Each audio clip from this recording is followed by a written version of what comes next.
அதனால ஒரு டவுட்டு, கோயிலுக்கு போய் சாமியை வேண்டிட்டு அது நடக்கணும் இது நடக்கணும் பரிகாரம்லாம் பண்ணுறோமே, அது நடக்குதா நடக்கலையா?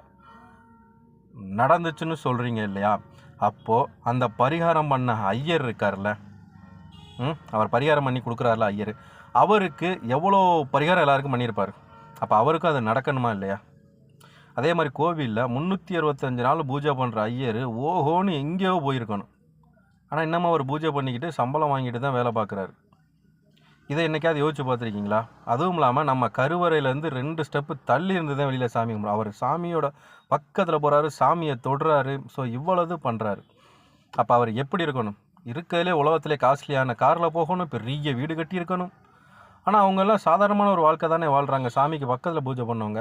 அப்போ நம்ம ஒரு நாள் போய் வேண்டிக்கிறதுலையும் ஒரு வாரம் விரதம் இருக்கிறதுலையும் எப்படி மாறும்? அவங்க 365 நாள் அங்கே வேலை பார்க்குறவங்களுக்கும் நம்ம ஒரு நாள் போய் வேண்டுறவங்களுக்கும் எப்படி மாறும்?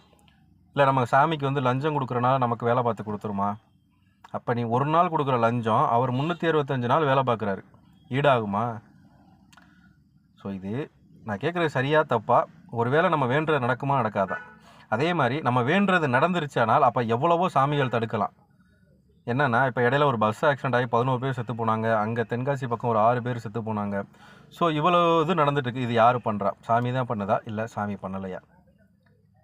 சரிங்களா? அதே மாதிரி கடல் கடந்து போய் நம்ம சாமியெல்லாம் கும்பிட்டுட்டு வரோம்.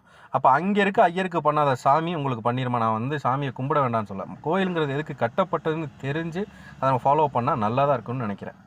ஏன்னா என்னெல்லாம் போட்டு வீட்டில் படுத்துறானுங்க. விரதம் இரு, நெய் விளக்கேற்று, தேங்காய் வச்சு பூஜை பண்ணி என்னென்னமோலாம் போட்டு என்னை சொல்கிறானுங்க.